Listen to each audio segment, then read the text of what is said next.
Mi nuera me lanzó café caliente cuando me negué a darle la tarjeta de crédito a su hijo. Gritó: ¿das el dinero o te largas? Así que me fui en silencio. Un tiempo después, fue ella quien tuvo que volver a buscarme, rogando por ayuda. Me alegra que estés aquí. Quédate hasta el final y dime desde qué ciudad sigues mi historia. Quiero saber hasta dónde ha llegado. Esa mañana, como casi todas desde que vivo aquí, me desperté antes que todos. Me puse la bata floreada que aún huele a suavizante y las sandalias de siempre, esas con el borde ya gastado. Bajé con cuidado las escaleras. Mis rodillas crujían un poco, como avisándome que ya no soy la de antes. La casa estaba en silencio, apenas con el murmullo de la televisión prendida en la sala. Las luces del pasillo apagadas, pero la cocina ya recibía los primeros rayos del sol. Esa cocina siempre fue bonita, hay que decirlo, limpia, ordenada, como si la vida ahí adentro no doliera tanto. Sobre la mesa me esperaba una taza de café, caliente, oscura. Mi nuera, Araceli, dejó la taza blanca que yo solía usar sin decir palabra. La vi moverse por la cocina con su bata cara y su coleta apretada, impecable hasta para desayunar. No cruzamos miradas. Me senté con cuidado, despacio, como suelo hacer. Tomé la taza con las dos manos. El calor me reconfortaba. Frente a mí, sentado, estaba Bastián, mi nieto. 15 años y ya tan distante. Estaba metido en su teléfono, viendo algún video de esos que no entiendo. Una pierna sobre la otra, moviendo el pie al ritmo de alguna música que solo él escuchaba con su audífono colgado de una oreja. No me saludó. Ya se ha vuelto costumbre. Yo tampoco dije nada. El silencio se siente menos ofensivo cuando una ya se ha resignado. Sin levantar la vista del aparato, soltó de pronto: «Abue, ¿me prestas tu tarjeta?» Lo miré. «¿Para qué la necesitas?» «Quiero comprar algo para el Xbox, unas cosas que me faltan». «¿Qué cosas?» «Swing», pregunté, solo por entender. «Un adaptador, un micrófono nuevo y unos créditos. Es todo». «¿Cuánto cuesta?» 5,000, pero dólares, no pesos. Así como si nada. Como si me hubiera pedido prestados 20 pesos para unas papitas. Me quedé mirándolo con la taza en el aire. «No, mi amor, eso es demasiado. $5,000 no es una cantidad que se gasta así, en un juego», le dije, suave pero firme. Fue ahí. En ese instante, el aire cambió. Yo lo sentí.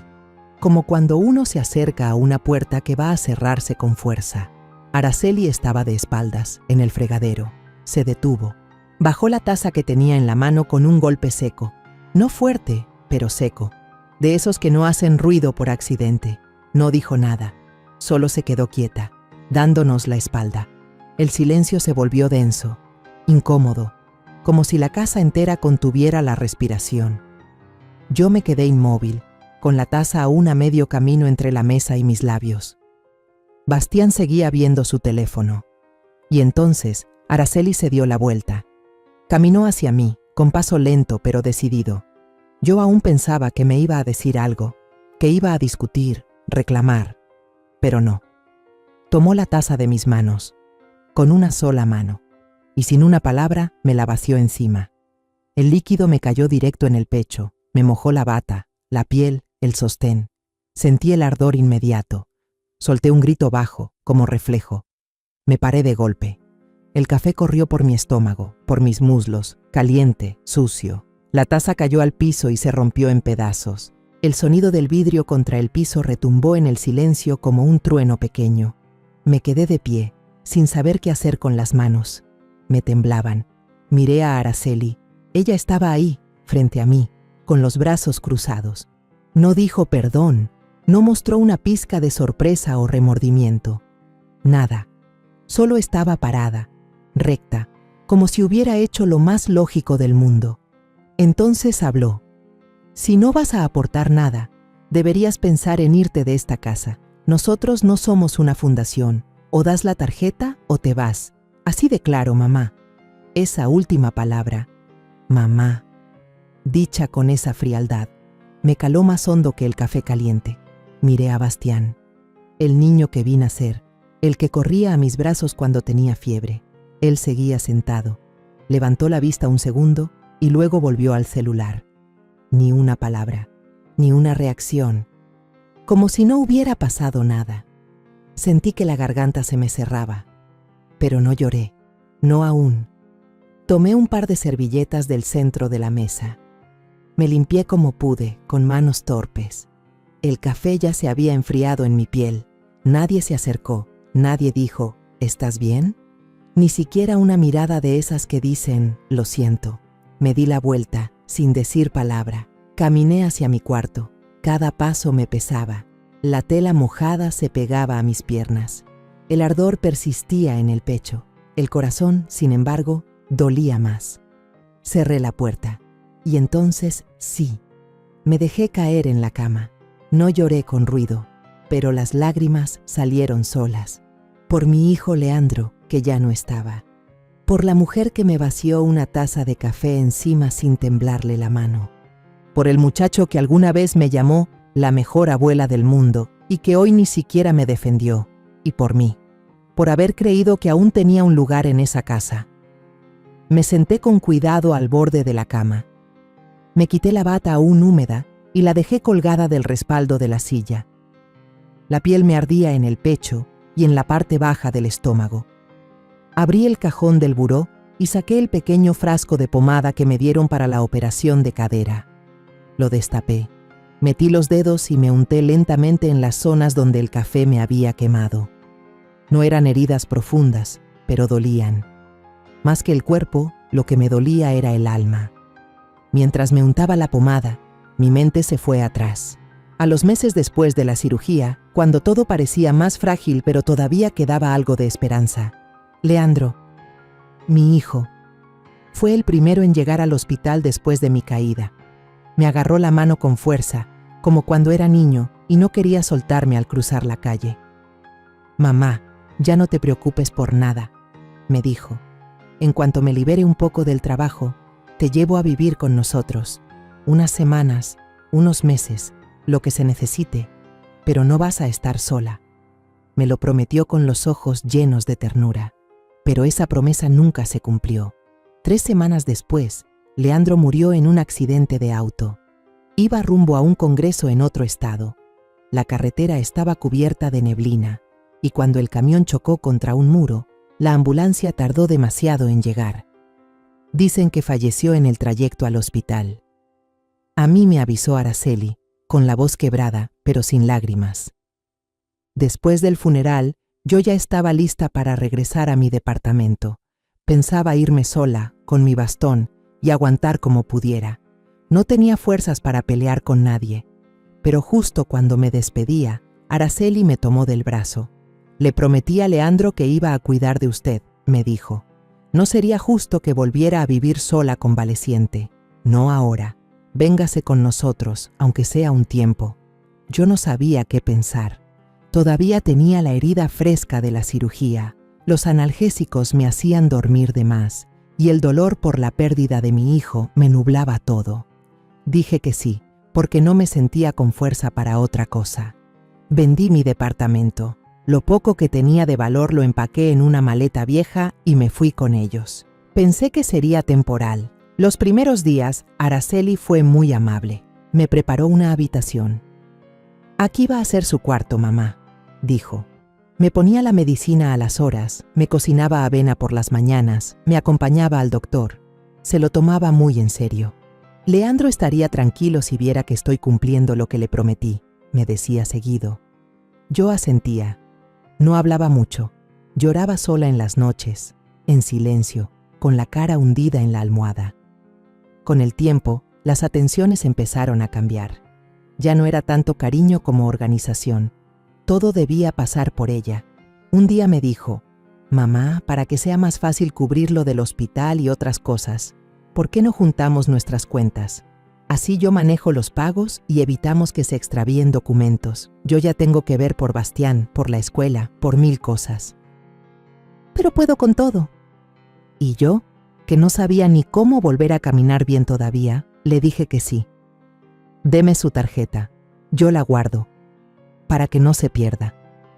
Y su clave, por si hay que hacer algún pago en línea. No se preocupe. Yo se la apunto.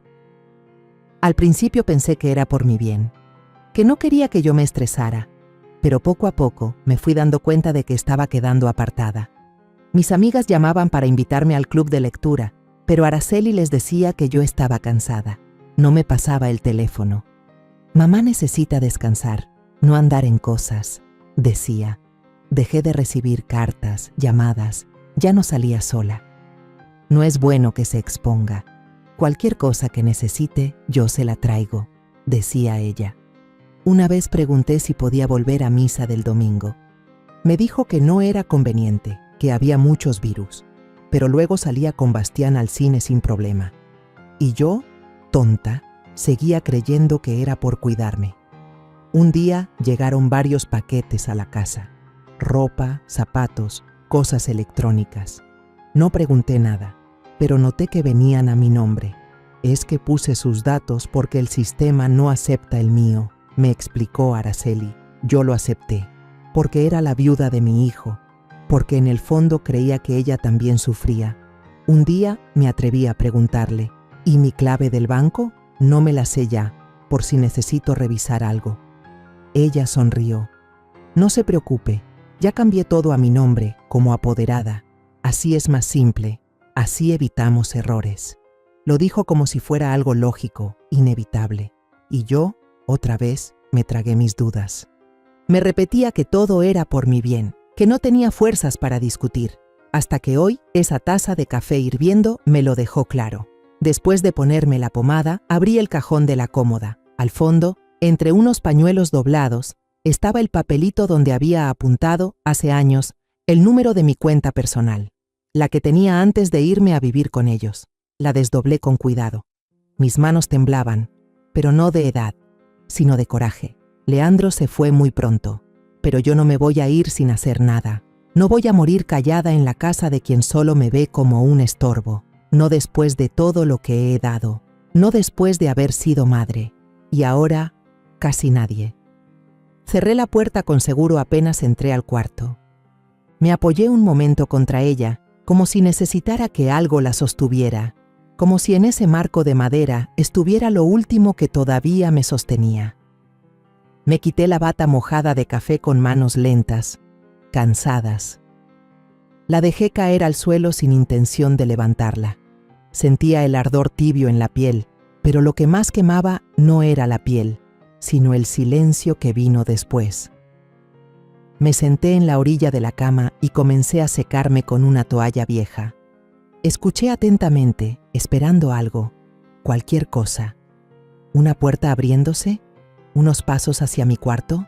¿Una voz detrás de la puerta preguntando, ¿estás bien, mamá? Nada. Lo único que rompía el silencio eran los comerciales del televisor en la sala y, unos segundos después, la risa tonta de Bastián desde su cuarto. Esa risa me cayó como una piedra en el estómago, no por lo que se estaba riendo, sino por lo que no hizo, ni una palabra, ni una mueca, ni una señal de incomodidad cuando su madre me arrojó café encima. ¿Eso era lo que le enseñaron? ¿Eso era lo que vio en casa todos estos años? Después escuché a Araceli hablando por teléfono en la cocina. Su tono rápido, claro, autoritario. Sí, la de siempre. 2 combos, 1 sin cebolla. Ah, y agrega una soda extra grande. Gracias, que llegue pronto. Minutos después, oí la puerta principal abrirse. El ruido de las bolsas de papel, las tapas de los envases de plástico, el sonido seco de una lata al destaparse, y el silencio habitual. Nadie me llamó. Nadie dijo, mamá, ya está la comida. No escuché ni un, ¿quiere algo? Me paré. Fui directo a mi bolso, ese pequeño que cuelga siempre del respaldo de la silla. Busqué mi tarjeta de crédito. Revisé todo. El compartimiento de monedas, los espacios pequeños donde suelo guardar las notas del súper, los billetes, los recibos viejos. Solo había monedas sueltas, un dulce envuelto ya duro como piedra, un pañuelo arrugado y un labial seco que ni color tenía ya. La tarjeta no estaba. Sentí un hueco en el pecho. Me incliné sobre el cajón de la mesita de noche. Saqué todo, pastillas, recetas, mi peine, una cajita de madera con botones que guardo desde que Leandro era niño. Nada. Ahí fue cuando recordé. La última vez que usé esa tarjeta fue hace más de un mes para comprar una pomada en la farmacia. Araceli me acompañó y al salir me dijo: «Dame tu bolsa, mamá, yo te la cargo tantito, no vayas a tropezarte». Y yo se la di, tan natural, como quien le da la vida misma sin sospecha. Nunca vi si me la devolvió con todo completo. Qué estúpida fui. Fui al estante, saqué la libreta vieja, esa donde tengo anotaciones de todo, teléfonos de amigas, citas médicas, recetas de cocina. Busqué con manos temblorosas. Ahí estaba, Banco Nacional, usuario, Mireya.Delgado, PIN 0411. Encendí el celular. Entré a la página del banco, tecleé todo con calma. Primera vez, error. Segunda vez, error. Tercera vez, cuenta bloqueada por intentos fallidos. Contacte a su sucursal. Me llevé las manos al pecho. Abrí el cajón donde guardo mis papeles importantes. Seguro del IMSS, copia del acta de nacimiento, copia del testamento, todo en su sitio. Pero no había cartas del banco ni estados de cuenta recientes. Me acordé que hace unos meses pregunté: «Oye, Araceli, ¿ya no llega el estado de cuenta del banco?». Ella respondió sin mirarme: «No, ya no. Ahora todo llega por correo electrónico, y el correo lo manejo yo, más rápido, más limpio». ¿Y no sería bueno que yo también lo viera? «Ay, mamá, ¿para qué se complica? Usted descanse, yo me encargo». Y otra vez, yo creí que me estaban haciendo un favor. Me senté otra vez. Con una hoja en blanco, comencé a escribir los últimos gastos que recordaba. Medicinas, un suéter azul que pedí para el frío, el pastel de cumpleaños de Bastián. Luego traté de recordar otras compras, las que no me sonaban. Apunté lo que podía. $329 en maquillaje, no uso. $1,450 en una tienda de ropa juvenil, tampoco era mío. $760 por servicio de belleza. Jamás he salido del cuarto en semanas. Me quedé viendo la hoja y me dije: esto no es olvido, esto es robo. Pero peor aún, un robo con la cara bien maquillada, con la voz que un día me decía: «Mamá, descanse, yo me encargo». Me levanté. Fui al closet. Saqué una bolsa de tela gruesa, la que usé cuando fui al hospital tras la caída. Puse adentro lo esencial: la libreta con mis anotaciones, todos los documentos que aún conservo, el frasco de medicina, mis lentes, mi celular y su cargador. Guardé también una foto de Leandro, una donde tenía 7 años, con su uniforme escolar, sonriendo.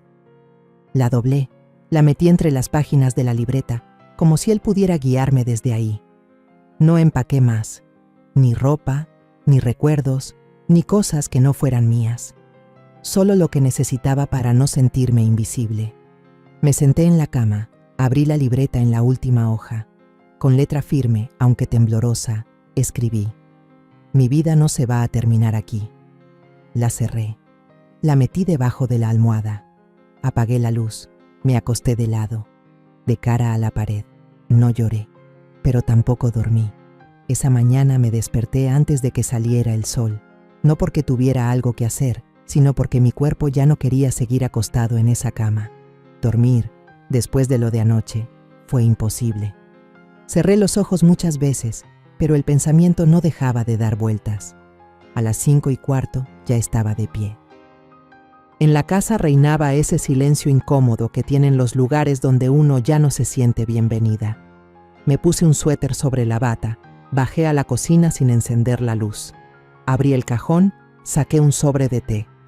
Guardaba unos cuantos para mí, escondidos detrás de las servilletas. Puse agua a calentar. Mientras servía, miré por la ventana. El cielo estaba cubierto de nubes pesadas, igual que aquel día del entierro de Leandro. No había viento, pero el aire se sentía como si cargara algo. Me senté con mi taza caliente y la sostuve con ambas manos. La cerámica me tibió los dedos, pero no alcanzó a calmar lo que traía por dentro. Después de unos minutos, me levanté. Fui directo al escritorio que tenía en mi cuarto y abrí el cajón más profundo. Ahí estaba mi vieja agenda, la de tapas verdes. Desgastada por los años, por el uso, por las manos que tiemblan. Pasé hoja por hoja hasta que vi su nombre: Ernesto Castañeda. Viejo amigo de mi difunto esposo, abogado, caballero, un hombre al que no veía desde el funeral de mi hijo. Dudé por un segundo, pero ya no había tiempo para dudas. Marqué su número. 1, 2, 3 tonos. ¿Bueno?, respondió una voz ronca, de esas que se reconocen aunque pasen 20 años. Ernesto, soy Mireya Delgado. Hubo un breve silencio. Después, su tono cambió. Doña Mireya, caray, pensé en usted hace poco. ¿Cómo está? Tragué saliva. Me costaba hablar. Ernesto, necesito su ayuda. No sé cómo explicarlo todo, pero me están quitando lo poco que me queda. ¿Está bien? ¿Le pasó algo? No físicamente, pero ya no puedo quedarme aquí. No quiero terminar mis días encerrada, sin vos. No es justo. Él bajó la voz. ¿La señora Araceli? ¿Es por ella? Sí, ella y Bastián. Todo está en sus manos, Ernesto. Las cuentas, las decisiones, me controlan hasta el silencio. ¿Se llevó ya el título de propiedad? Namberella cree que no lo tengo, pero sí guardé una copia original con el sello húmedo. Bien hecho, respondió, con ese tono seco y seguro que siempre tuvo. Mireya, escúcheme. Hoy mismo voy por usted, en la tarde. ¿Le parece? Sí, me parece, pero no le diga nada a nadie. Por supuesto que no. Le llevaré ese té de menta que tanto le gustaba a su esposo, ¿se acuerda? Me reí bajito. Claro que me acuerdo. Siempre decía que olía a tierra limpia. Exacto. Lo preparo y lo llevo. No está sola, Mireya. Colgué. Me quedé un momento con el teléfono en la mano. Luego lo puse sobre la cama y me senté a respirar. No lloré, pero me temblaban los labios. Me levanté y abrí el closet.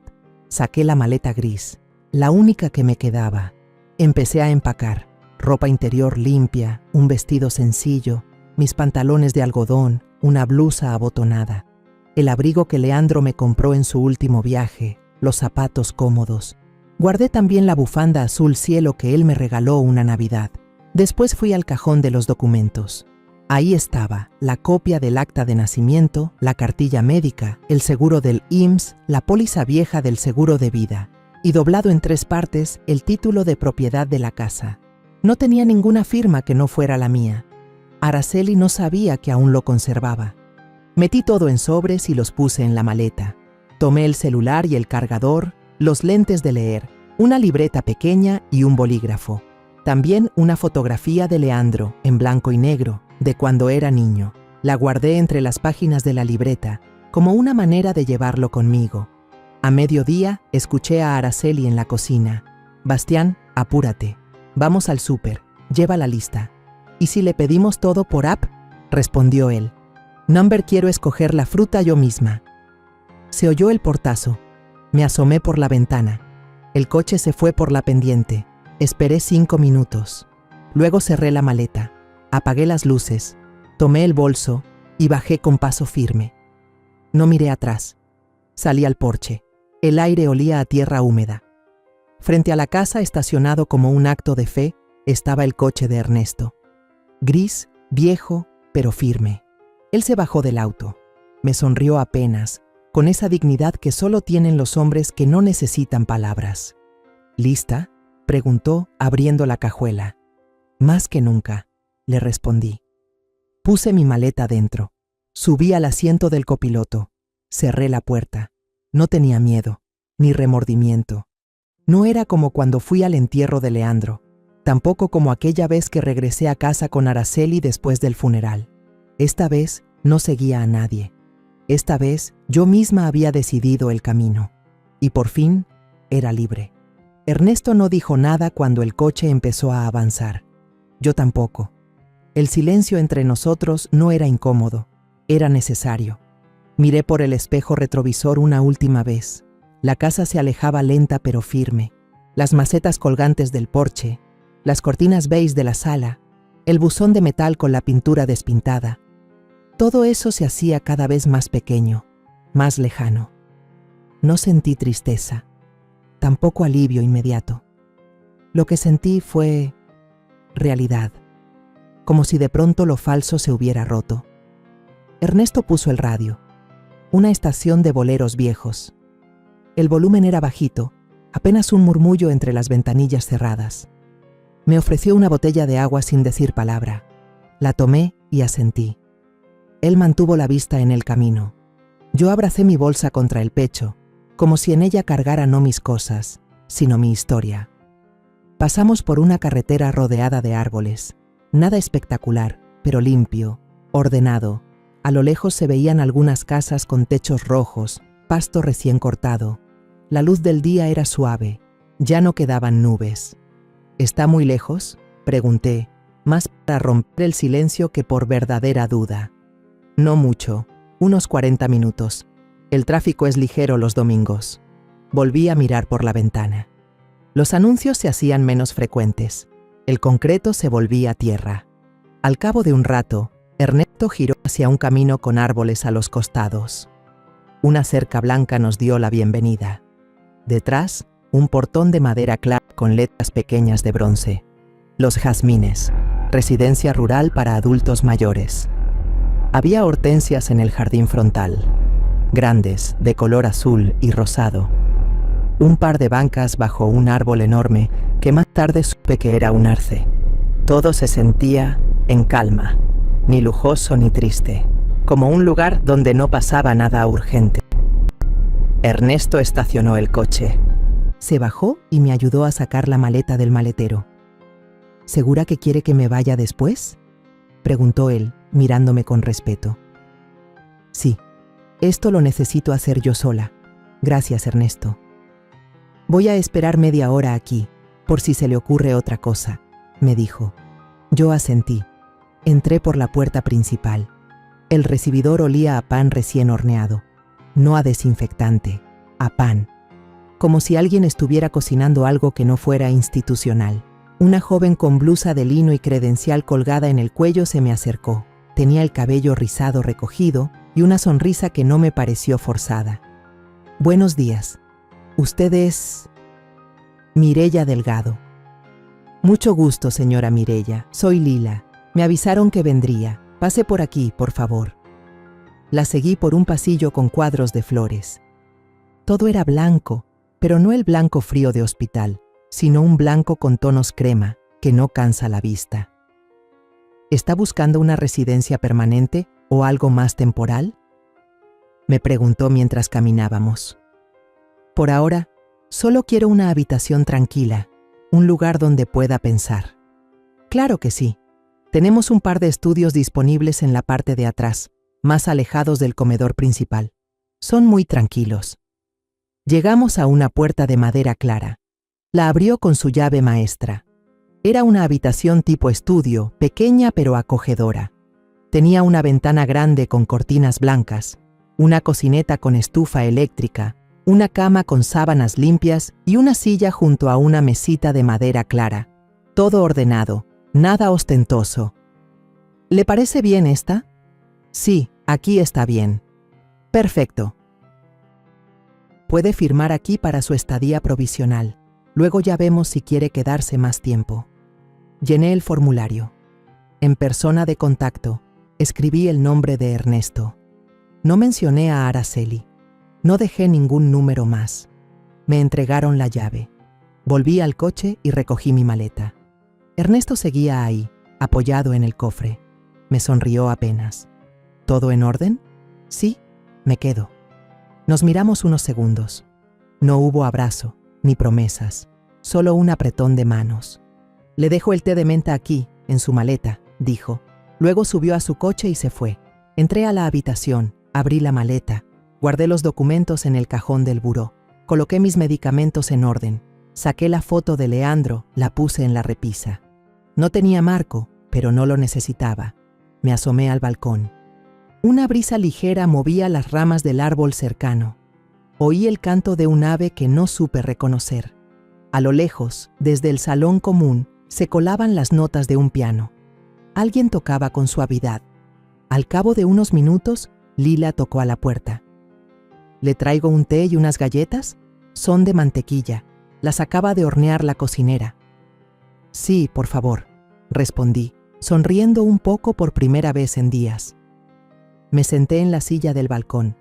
Lila volvió con la bandeja, una tetera, una taza blanca, 3 galletas redondas. El aroma me recordó a las tardes de invierno con Leandro cuando era niño. Si necesita cualquier cosa, estoy en la recepción, me dijo. Gracias, Lila. Cené en el comedor común esa noche. Éramos 8, 7 mujeres y un hombre. Todos mayores, todos vestidos con sencillez, sin pretensiones. Una señora se me acercó mientras yo buscaba mesa. ¿Primera vez aquí? Yo soy María, estoy en la 8ª A. Sí, dije. Soy Mireya, recién llegada. ¿Y qué la trajo por acá? Necesitaba un lugar donde se pueda respirar. Aquí se respira, me respondió, y me invitó a sentarme a su lado. La comida era sencilla, sopa de verduras y pan integral. Pero nadie hablaba de enfermedades ni del pasado. Charlamos del clima, de la música que sonaba de fondo, de las hortensias del jardín.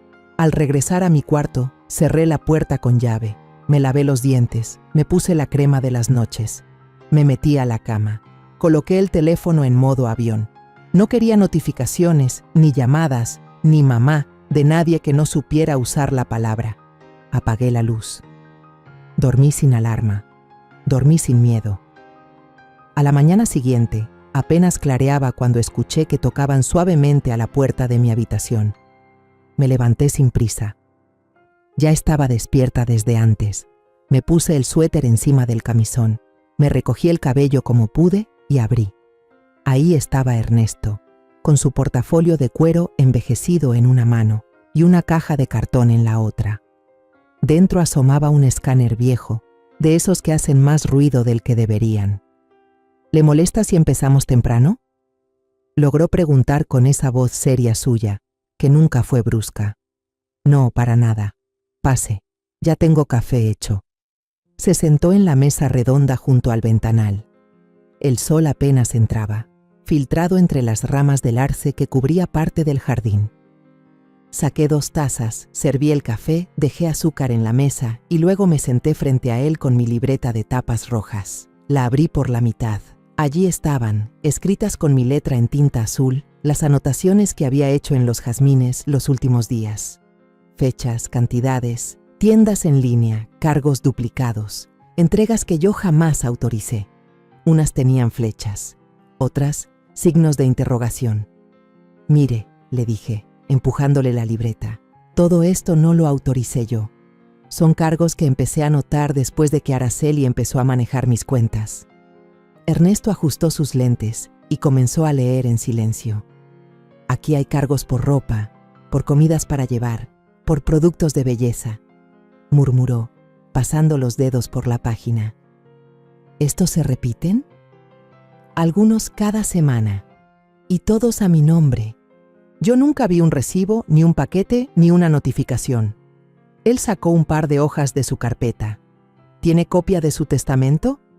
Sí, espere. Me levanté, fui al buró y regresé con una carpeta de plástico que contenía los papeles importantes. Aquí está, y también tengo el título de propiedad. Él lo tomó, revisó cada página con cuidado, asintió.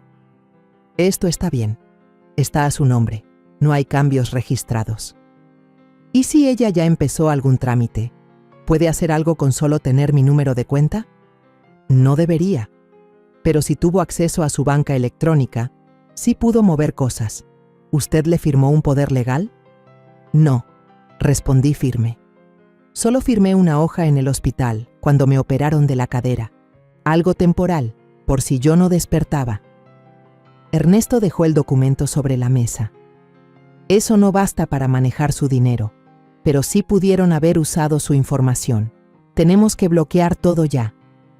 También tengo mi tarjeta del Medicare y las recetas. Quiero dejar todo por escrito, por si se necesita. Perfecto. Vamos a armar un expediente con eso. Le mostré mi teléfono. Aunque era antiguo, tenía guardados algunos mensajes que me enviaba Araceli, donde hablaba de encargarse de los pagos, de usar mi tarjeta para cosas de la casa. Tomó nota de las fechas. Voy a contactar a un asesor financiero certificado en protección de adultos mayores. Es neutral. No trabaja para ningún banco. Él nos puede ayudar a identificar los movimientos que no corresponden y a preparar la denuncia. ¿Eso se puede hacer aunque sea familia? Especialmente si es familia, respondió él. La ley protege cuando hay abuso económico, y aquí hay varios indicios. Vamos a documentarlo todo. De su portafolio sacó un formulario ya impreso. Esto es para crear un fideicomiso personal. Lo vamos a nombrar Mireya Delgado Irrevocable Living Trust. Nadie más va a poder tocar lo que usted decida poner ahí. ¿Le parece? Sí, me parece justo. Es lo que Leandro hubiera querido. Tomó mi firma con una pluma de tinta negra. Me sentí rara al firmar algo que me devolvía lo que siempre había sido mío. Después llamé al banco. La espera fue larga, pero finalmente una operadora me atendió. Me pidió verificar datos, nombre completo, dirección anterior, número de cliente. Los di. Me temblaba un poco la voz. Quiero cancelar mi cuenta, hoy mismo, y que no se pueda reactivar sin mi presencia. ¿Por qué motivo, señora Mireya? Accesos no autorizados, y ya no tengo control, necesito empezar de cero. Entiendo. Vamos a bloquear el acceso de inmediato. ¿Tiene su PIN actual? Lo dije. También confirmé un par de transacciones. Listo, señora. Su cuenta está cerrada. ¿Desea recibir los últimos 6 meses de estado de cuenta por correo físico? Sí, pero a una nueva dirección. Anote, por favor. Residencia Los Jazmines, habitación 14C. Atención, Mireya Delgado. Colgué y respiré como si hubiera subido una cuesta. Ernesto ya tenía varios documentos organizados. Me voy a la notaría en la tarde. Vamos a registrar todo esto. ¿Cuándo le gustaría presentar el caso? Cuanto antes. No quiero que lo que me hicieron quede solo en palabras. Lo quiero por escrito. Él recogió sus papeles, cerró la caja del escáner y se puso de pie. ¿Y si Araceli llama? Lo pensé unos segundos. Esta vez no voy a contestar. Asintió. No me pidió explicaciones. Lo acompañé hasta la puerta. Afuera el día ya estaba en su punto. El árbol del jardín soltaba hojas lentas. Me quedé de pie viendo cómo Ernesto se alejaba con paso firme, como quien lleva en su maletín no solo papeles, sino parte de mi historia rescatada. Volví a la habitación, cerré la puerta, y por primera vez, desde hace mucho, sentí que algo se estaba enderezando. Esa mañana recibí 4 llamadas perdidas de Araceli. No dejó mensaje de voz, solo los registros en pantalla. Apagué el sonido del celular y lo puse boca abajo sobre la mesa. No tenía intención de hablar con ella, y mucho menos a esa hora. Pasé el resto de la mañana doblando ropa, regando la plantita de lavanda que Lila me había regalado, y anotando en mi cuaderno un par de cosas que necesitaba preguntarle a Ernesto. A la hora de la comida, me senté en el comedor común. María estaba ahí. ¿Todo bien, Mireya?, me preguntó, notando que yo no hablaba mucho. Sí, solo me y tú llamando personas que ya no deberían, respondí, sonriéndole con cortesía. María no insistió. Me cayó bien desde el primer día por eso. Sabía cuándo acompañar y cuándo dejar espacio. Ya entrada la tarde, mientras estaba sentada junto a la ventana bordando, sonó de nuevo el celular. 5ª llamada. Esta vez contesté. Bueno, dije sin apuro. ¿Mamá? ¿Qué está haciendo? Araceli entró directo, sin saludo, con ese tono que siempre usaba cuando estaba a punto de reclamar algo. Guardé silencio unos segundos. Ella continuó. ¿Es cierto lo que me están diciendo? ¿Usted está cerrando las cuentas? ¿Quitando todo el dinero? Sí, respondí simplemente. ¿Y quién le dio derecho?, gritó. Su voz se quebró por la rabia. Es mi dinero, Araceli, y es mi decisión, dije, sin subir la voz. Se quedó callada unos segundos, luego bajó el tono, como si quisiera sonar lastimada, pero a mí ya no me engañaba. Mamá, usted vivió años en esta casa sin pagar renta, sin hacer compras. Todo lo hice yo. ¿Y así me lo paga? No me trajiste por caridad. Tú dijiste que querías cumplir la promesa de Leandro, repliqué.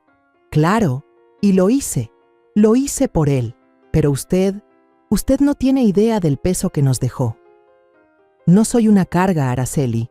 Lo que pasó fue que tú me quitaste todo poco a poco y yo no lo vi venir, pero ya no más. Va a arrepentirse.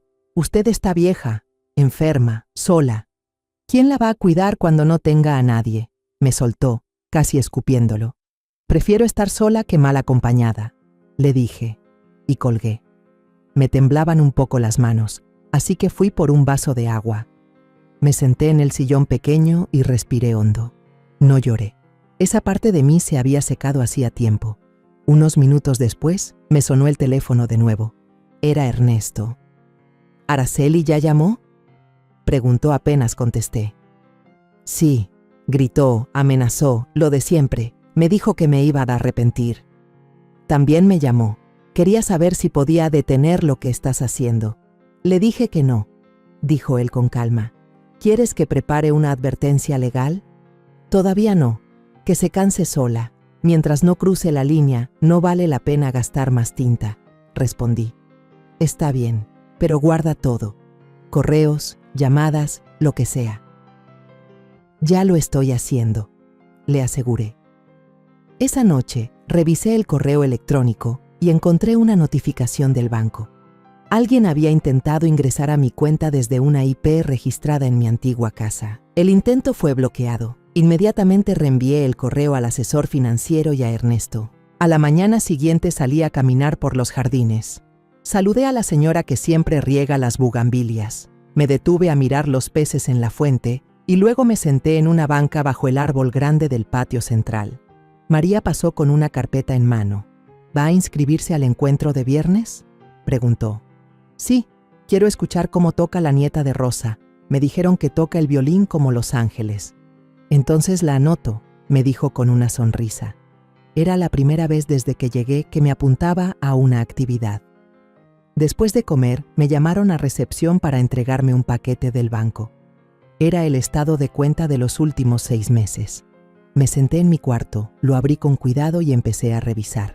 Con un marcador rojo, subrayé todas las compras que no reconocía. Eran varias: maquillaje, servicios de streaming, suscripciones, ropa de marca, comidas costosas, todo con mi tarjeta. Yo apenas comía fuera de casa, y lo más caro que había comprado era una crema para las articulaciones. Más tarde llegó Ernesto con un portafolio negro bajo el brazo. Traigo el borrador, dijo, y se sentó frente a mí. Le pasé los documentos marcados. Están todas las compras que no reconozco. Él leyó en silencio, con su expresión de siempre, seria pero sin juicio. Esto basta, y con los correos y la llamada de ayer tenemos suficiente para avanzar. Mireya, ¿estás segura? Más que nunca, le respondí. Me pasó el documento, leí cada párrafo. Cuando terminé, firmé. Ernesto guardó todo con cuidado. Lo llevaremos al tribunal esta misma semana. Gracias, Ernesto, por no soltarme, le dije, con voz suave. Él me miró con los ojos brillosos. No dijo nada. Solo se levantó, me apretó la mano y se fue. Me quedé sola, pero esta vez no sentí vacío. Sentí firmeza, como si por fin estuviera de nuevo en mi propio cuerpo. Esa noche dormí con la ventana abierta.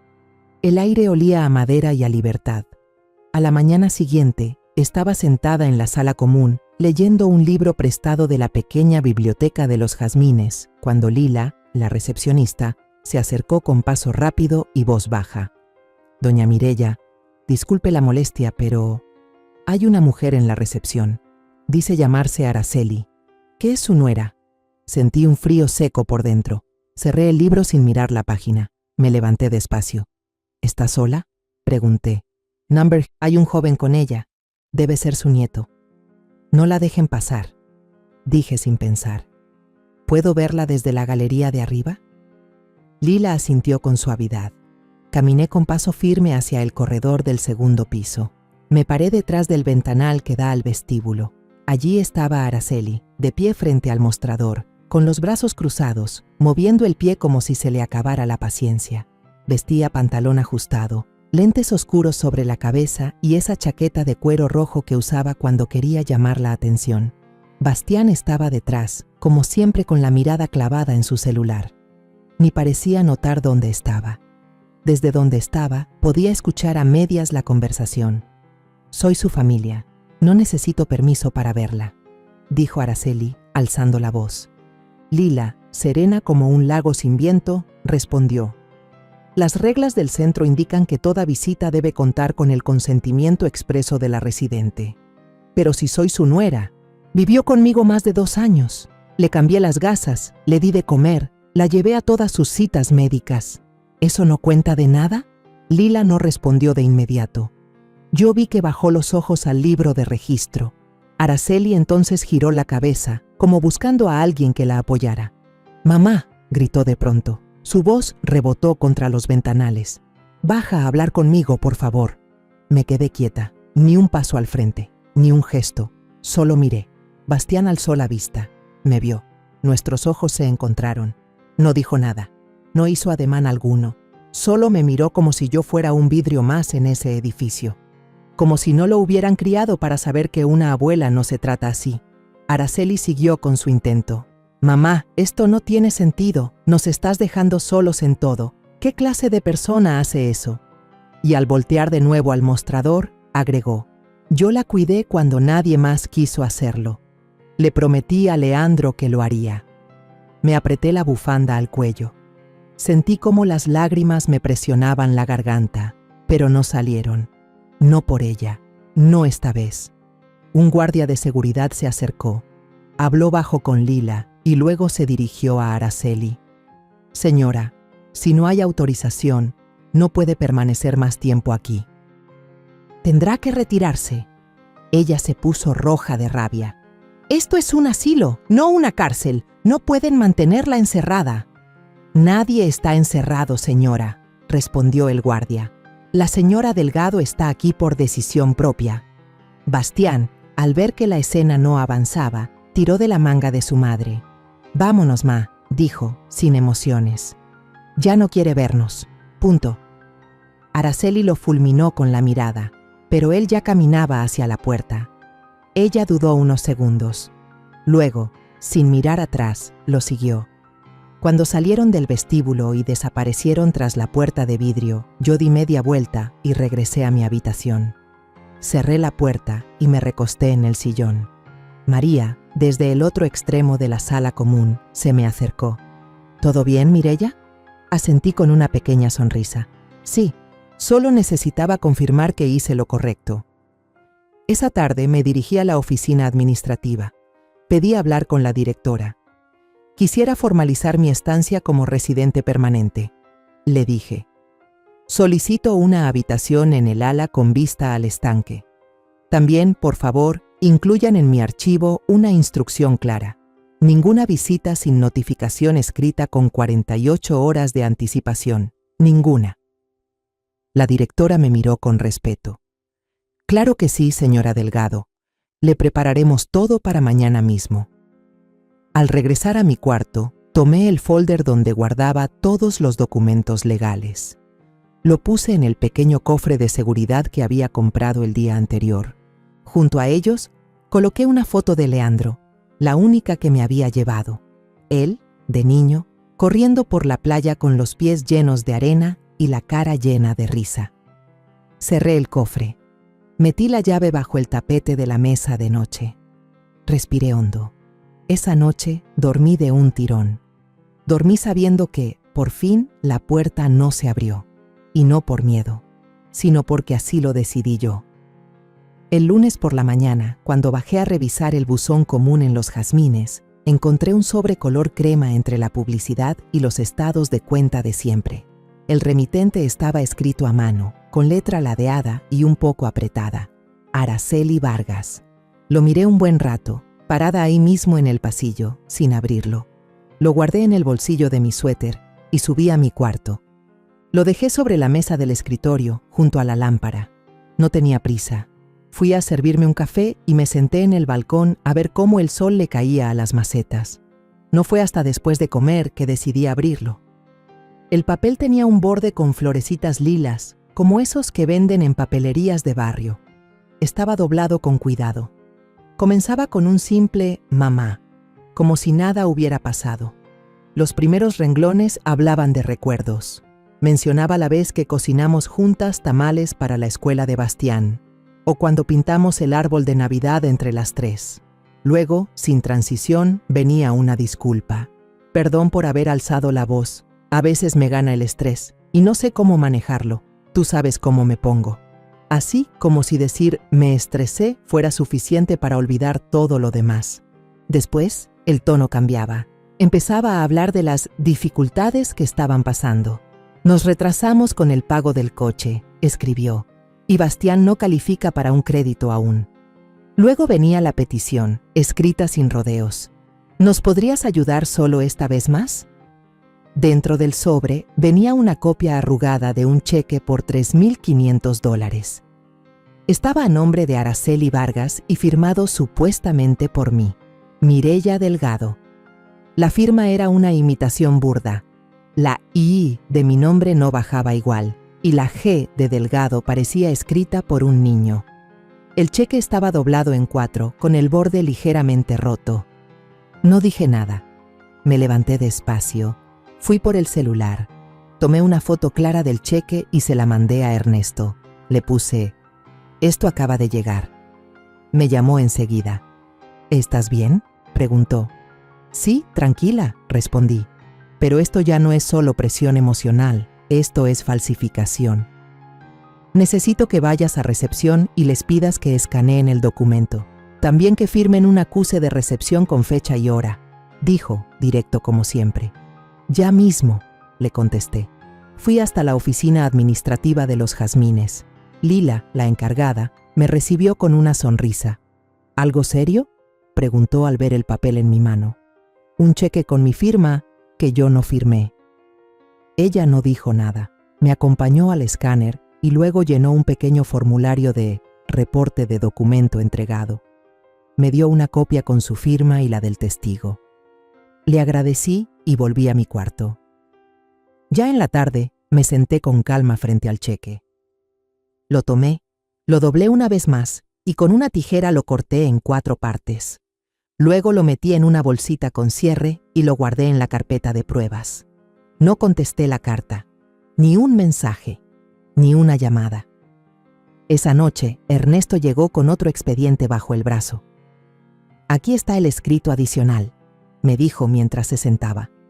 «Vamos a anexar esta pieza al caso principal. Está bien sustentado». «¿Incluiste lo del cheque falso?» «Sí, lo del intento de cobro, la firma no reconocida y también el contexto de la carta. Se puede considerar coerción emocional con fines financieros». ¿Y eso se toma en cuenta legalmente? Cada vez más, especialmente si hay patrón de conducta, y ya lo tenemos documentado. Llamadas, correos, intentos de acceso y ahora esto. Le pasé el informe escaneado y la copia del acuse de recibo. «Perfecto», dijo, revisándolo. «Mañana mismo lo entregamos a la Oficina de Protección del Adulto Mayor. Ya me confirmaron que están en la etapa de verificación de firmas».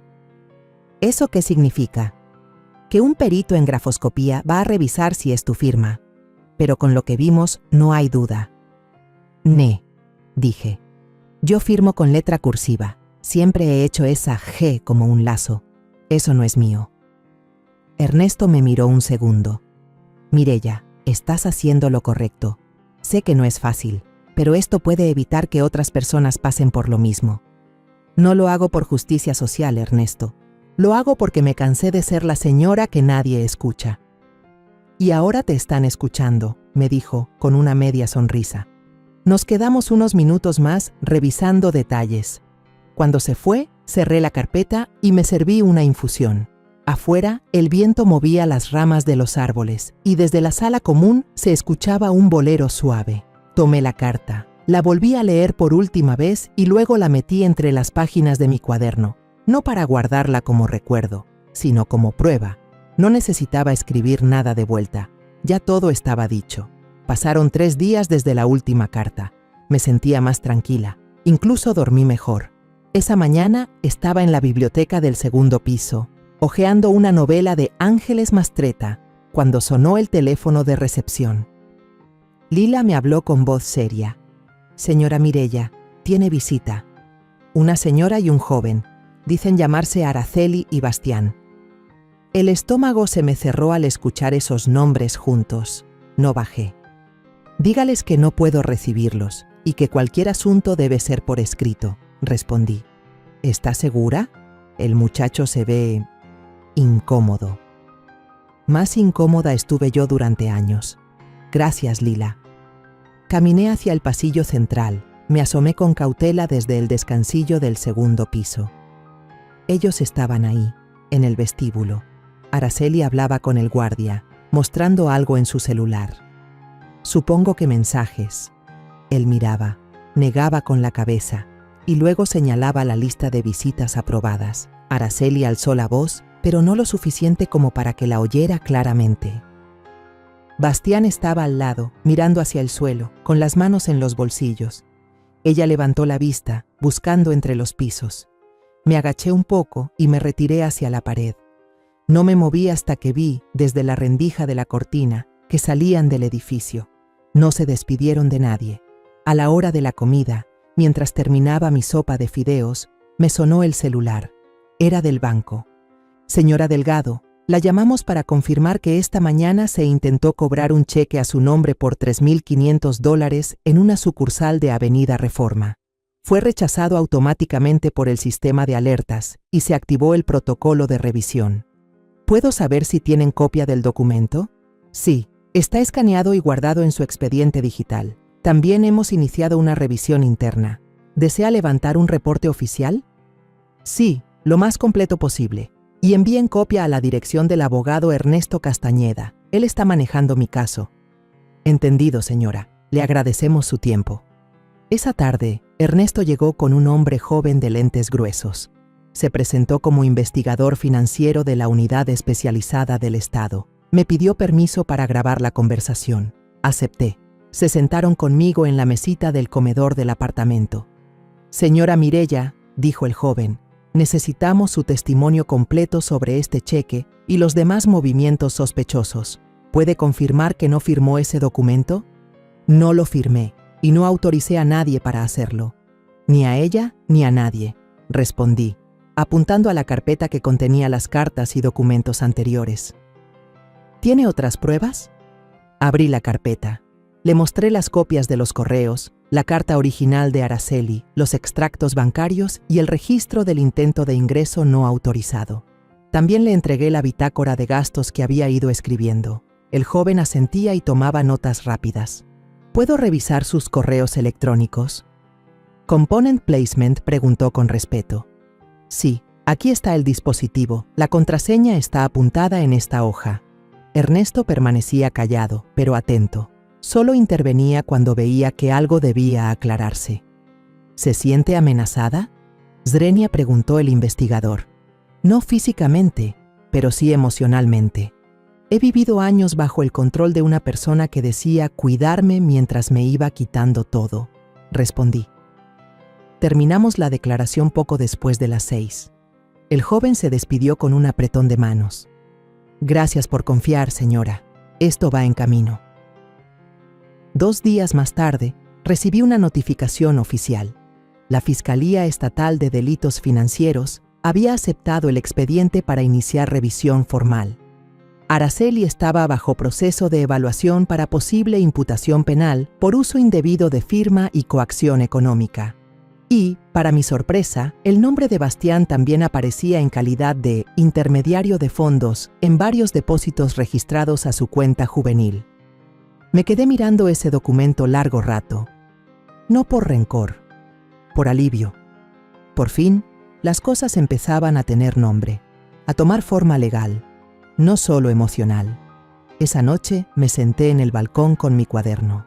Anoté todo: el intento de visita, el cheque rechazado, la llamada del banco, la llegada del investigador. También anoté la fecha, 7 de julio, a un año del aniversario luctuoso de Leandro. Cerré el cuaderno y lo guardé en el cajón de la mesita de noche, donde también guardo mis pastillas, mi reloj viejo y la estampita de San Judas que me regaló mi madre. A la mañana siguiente, fui a la oficina de administración de Los Jazmines. Pedí el formulario de alquiler anual. Lo llené en silencio, sentada frente a la ventana. Cuando terminé, marqué la casilla que decía: solicito no recibir visitas sin cita previa y confirmación por escrito. Firmé y entregué el papel. ¿Está segura, señora Mireya?, me preguntó la encargada. Nunca estuve más segura. Me dieron las llaves nuevas del apartamento. Era más grande, tenía una cocinita más cómoda y un balcón que daba al estanque de peces. Afuera, una plaquita de latón con mi nombre, Mireya Delgado. Así, simple. Esa tarde, mientras desempacaba mis cosas, pegué una hoja pequeña dentro de la puerta del armario. En letras firmes, escribí con marcador azul: no necesito más disculpas, solo me necesito a mí para vivir el resto de mi vida. Y cerré el armario con la misma firmeza con la que cerré, por fin, esa etapa. Han pasado 3 meses desde que firmé el contrato anual en Los Jazmines. Mi nombre apareció en la lista oficial de residentes una mañana de martes, junto a los horarios nuevos de las actividades del mes. Me anoté sin pensarlo 2 veces en el club de lectura, martes por la mañana, y en las clases de gimnasia suave, jueves por la tarde. María me guardó sitio al lado suyo en ambas. A veces, simplemente nos sentamos en la banca junto al árbol de jacaranda y tomamos té con galletas sin hablar mucho. La rutina, por primera vez en años, ya no me pesaba. Una tarde de jueves, Ernesto llegó al comedor mientras yo ayudaba a servir café a los demás. Me hizo una seña desde la entrada. Salimos al jardín lateral y ahí me lo dijo, sin rodeos, como siempre. Mireya, la fiscalía presentó los cargos formales contra Araceli. ¿Qué cargos?, pregunté, aunque lo intuía. Abuso financiero a persona mayor, falsificación de firma, intento de apropiación indebida. Todo está documentado y respaldado. ¿Y Bastián? No fue imputado, pero está obligado a devolver los montos que recibió en sus cuentas. Van a asignarle un supervisor financiero por 2 años. Está bien, dije. No sentí alegría, pero sí una forma muy sobria de justicia. Semanas más tarde me notificaron que debía presentarme en el tribunal como testigo. Llegué acompañada del abogado asignado por Ernesto. Llevaba puesto un conjunto gris claro y una bufanda que Leandro me había regalado en un cumpleaños. No por nostalgia, sino porque necesitaba recordarme que, por mucho que hubieran cambiado las cosas, mi hijo había existido con amor. Entré a la sala sin buscarla con la mirada, pero la vi. Araceli estaba sentada al lado de su abogado. No volteó a verme. Yo me senté en la segunda fila, bien recta, y esperé. Cuando me llamaron a declarar, caminé con paso firme hasta el estrado. Me preguntaron por mi historia, por los documentos, por las veces en que firmé sin saber, por las cosas que había perdido y por cómo lo descubrí todo. Respondí sin vacilar.